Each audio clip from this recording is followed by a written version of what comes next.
Corrin coming out. You know what? This makes so much sense. It does. That's the worst part. It does make a lot of sense.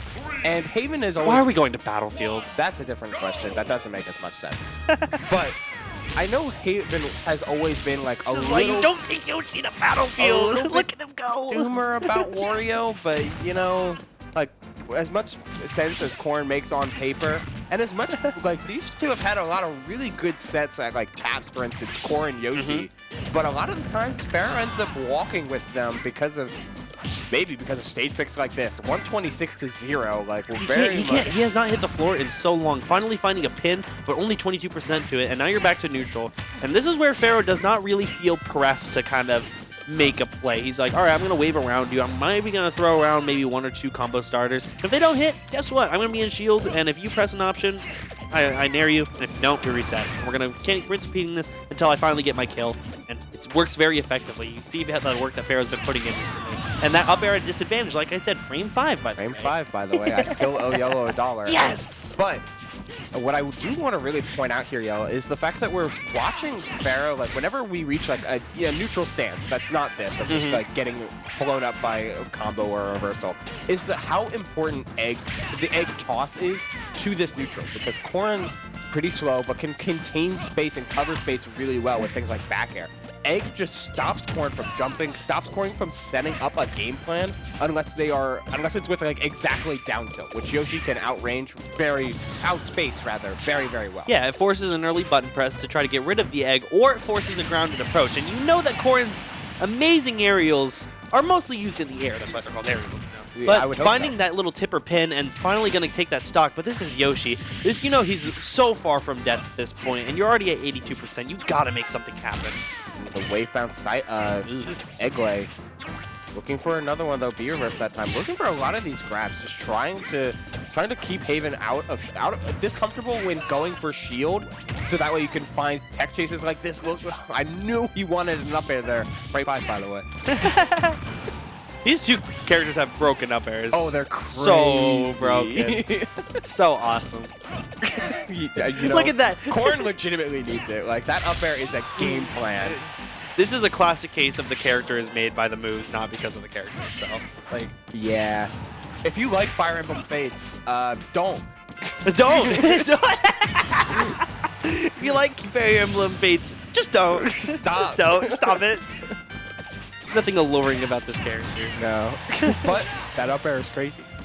And low-key, Chainsaw Sword is kind of crazy, too. Especially against a character like Yoshi, who, while you can't shield poke, ooh, you got combos like that, too. Like just like little things like that, especially after some of the recent buffs. Like, giving Corrin actual confirms off of things like falling there is super, super huge. You actually gain the ability to keep up with characters like Yoshi. Amazing. So good for her. Him. Them. You know, something I've noticed recently is that these stocks are kind of going the exact same way, where Pharaoh opens up Haven and takes like 80, and then takes a stock pretty early, maybe around when Pharaoh's at like 60 or 50 or something like that. But then Haven just doesn't let him extend the lead that much farther. He finally brings it back, and now Haven has his feet on the ground. Now Pharaoh's fighting his way back to center stage, but finally finding his way back, finally shielding the forward air and getting Haven to ledge. And now these two have been constantly fighting for center stage. It's all determined by who gets the roll away with the down B. So smart, barely going to kill off the top despite the battlefield ceiling. That was so nice, because you know why? Why? Because Haven had not been grabbing a ton. But Pharaoh, realizing we're in such a sudden death situation, knows that he's been relying on shield, that Haven was constantly baited into thinking like, oh, I can run up here, find this grab, and then put you back in the air and leave you susceptible to Corrin's up air, these like juggle situations that he'd been doing so well in.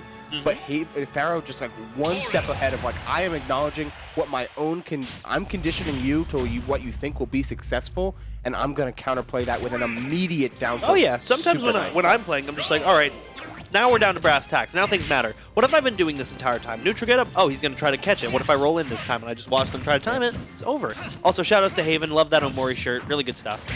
Drew, go to game. Very good. And we're going back to Battlefield. I guess it was close in the end because, you know, we're talking about Corrin's up there, and this is going to put in a lot of work on this stage. But it just comes down to, can Haven control center stage as long? Because Pharaoh had been controlling center stage throughout the entirety of that match, actually, and winning those scramble situations because of it.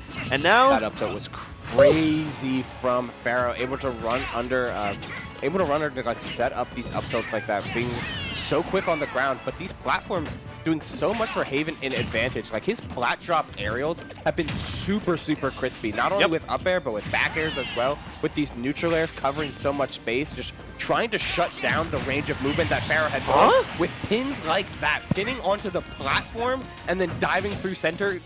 Expecting to jump out of shield, because what Yoshi doesn't want to be midair. Yeah, it's just finally catch him. I think he even hit his eyes because he caught him. Okay, game 3. Have fun. Sometime. 07's in chat. All right, everybody, somebody clip that later. I better see that on Twitter at some point because that was really funny. Yeah, sometimes you're just a little bit too good, you know. You want to get out of disadvantage too. Yeah, like I just. There he goes. Man, bro. You know what? At least it all happened within the span of one game. Yeah. Please don't make. Please do not make me eat my words, Pharaoh. Bounce back, buddy. You got it. And guess what? We're going to go right back to Battlefield. Of course, right? There's no other way. Sometimes you just feel too good, right? And you're like, you know what? I want to donate a couple stocks to you, Haven. We're just going to move on to game 3. I'll throw for the content. You guys, you got it. You got it. Put the speed up on the desk. Like, yeah, you can have this Let's run this VOD a little bit longer, guys. Like, come on. I mean, the more VODs, more views, more True. Different Corrin skin, though. Was it? Did he finally get off the weird mint green one? No, it was what was it? It was like the purple one. Oh, no, it was blue. I guess it was like a seafoam blue. Seafoam. What's wrong with seafoam? But we're not going back to Battlefield. We're going to Hollow Bastion. And look at all that seafoam. Isn't it amazing in the background? I'm enjoying it. I don't know about you, but it's a pretty good stage. I love it. This is my favorite stage in the game. It's so good. It's such a travesty that the music is causing issues during some like production lines. Yeah, but you know what? It's still a good stage, and that pin was so close to landing the tipper. Instead, Haven is now have to try and find their way off stage. A couple eggs being misdirected. Pharaoh finally with a chance with the tech chase, finding it. Man, this is like you can't even get a word out. It's like it's just they're both almost hitting each other so constantly. Look at that. Where did both of those characters miss that? It's because I think Pharaoh, like Yoshi specifically, has a lot of moves that he just pancakes on for some whatever reason. Not only does he have the double jump bar. I hate both of these players. They are both really bad. What happened? I was trying to be nice earlier, but there's no defending. What's going on? What's in the water, man? Yeah, look, man. It feels like every time you have me and a Philly caster on the mic, Something spaghetti is just on the floor. Like, please, for once. I remember that Vine vividly. You know, the one where he falls on the floor and spaghetti falls out of his pocket. That's what I feel like I see a lot of, but this is where Pharaoh kind of shines. When you give him a stock lead, you know, he's gonna make sure he holds on to that stock lead he has for a very long time. Maybe it's karmic, right? Like Pharaoh gave 2 SDs to force Haven to give him 1. Oh yeah, it's basically just like investing, right? Yeah, maybe. Like he made a deal with God. It's like, you know, if I lose this one game intentionally, you'll give me this one game intentionally, and then we're chilling. We're vibing. Chilling. I mean, that hits from behind. Look at that. I hate that up there. That assumes that Haven can't find a comeback here. Right. Which, no, like he did that game 1. It's very feasible that he does this, but Pharaoh's just not dying. Goodbye. Have fun. Yeah, straight up throw, keeping that around, and yeah, 126%. But Corrin has some really, like, one of the best things about Corrin's combos, I feel like, is most of the time they end with up air. And if you're ending a combo, I mean, that stock's gonna get lost. Like, Yoshi back air go crazy. But if you're ending a combo and in an advantage position, instead of just like, I end the combo with like fair and we move on, like that always feels so much better, especially for a sortie of Corrin's game plan. But ew, yikes, that's a ton of damage. You know what? Yoshi combo his up air. It's the beginning of his up air. It's also the extender. It's also the finisher, and it's also very good in general. Yeah, you know. There's a lot to be said about Yoshi up air, just because we've been talking about it a lot, just because Pharaoh's been using it so effectively, so consistently. That wave dash was so nice from Pharaoh, wave dashing out of the range of Corrin pin in order to find some of these punishes. And you know, one of these games is this game is probably going to end exactly that up air if he's able to find one of these up tilts. Up tilt IDJ up air is going to be crazy at this percent, but you've got to find your way out of it. The pin. Nope, not dead. Not yet. Heavy boy.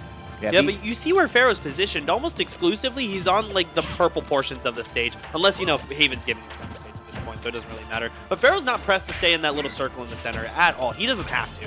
And Haven's got to come to him at this point. And approaching Yoshi has its risks.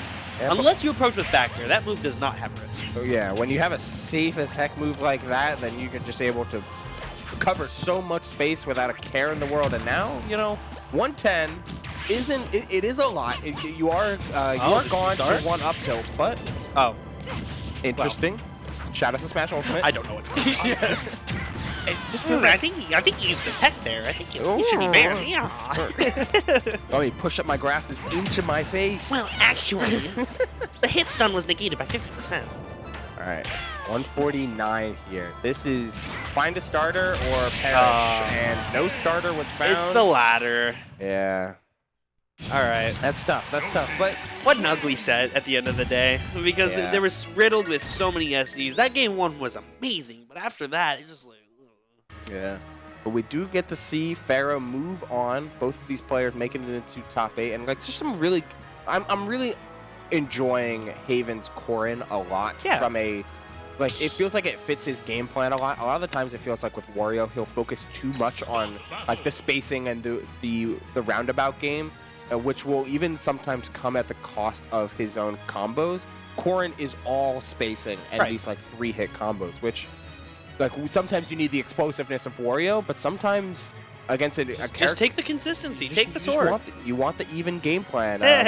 Nice, got him. One more. Right. Do we get the third one? We do get the third one. Let's see it. Oh, let's watch it in it's all of its glory. Got him. Yes. All right. So that's all right. I think we're gonna kick into a break before we get into losers semis. I think Pharaoh's staying right there. He's gonna face off against Jackal, and the winner of that fights Leon. But yeah, definitely don't go anywhere because, you know, Pharaoh's a little bit heated up. He's like, all right, now that that's out of my system, I got to start cooking. Because I remember last time he played Jackal, I think it was 2 weeks ago, and he put on a show. Let's say that much. I think he got a double egg lay off stage. I remember that, He shows he can hang with the big guys. So absolutely. Like, Pharaoh's one of those players that, while his mentality can kind of be fluctuating depending on his like recent placements and recent play, when he's playing hot, he's playing on fire. Absolutely. And when you get into the kitchen with Pharaoh, it feels like nothing else. And speaking of, we got to get into the HelloFresh. So incredible segue. I didn't even notice that when you put it down. Yeah, like when that. you that was good. Put it together, and when you get into the kitchen, you got to find the right ingredients. And if you use our link or go to HelloFresh.com and use the code POGHF93413 for 65% off of your first meal plus free shipping, then you can get some amazing and healthy meals right into your gullet at the nick of time. Absolutely. And just like that, after you filled up on your fair share, head on over to Collision 2023. I think I got it this time. Parsippany, right? There we go. Happening in New Jersey. I think it's very close to where it happened last year, right? It's a very yes. It's still North Jersey. Right. It's still very close, so not too much further than the Collision you knew from 2022. But we do have a new venue happening March 10th, 12th, 2023. This is gonna be for the last summit spot, as we mentioned earlier. Again, condolences to BTS Smash, but this is gonna make this summit one of the most important, one of the most record-breaking in history, in my opinion. So definitely don't want to miss that. A lot is on the line right now. You're gonna want to catch into Collision, which is happening in a couple weeks, and you're going to want to keep watching Fusion every single week, both this one and the next one, which will be the last one before Collision. Right. Again, 6 p.m. doors open. The singles bracket you've been watching is Flames. The rotating side bracket is always interesting because it's single elimination. It's really funny. And even if you're not interested in bracket, you got a full arcade here at River City Games down in Rahway, New Jersey, every single Monday with all of the updates and all of the action here at twitch.tv/Collision Series TV and on Twitter at Collision Smash. Absolutely, and if Fusion doesn't tickle your fancy for whatever reason, it definitely should at any single point. You do also have Xeno happening up in New York every single Wednesday. Again, House of 3000 putting in a lot of work. We got to put in a lot of support for our scene.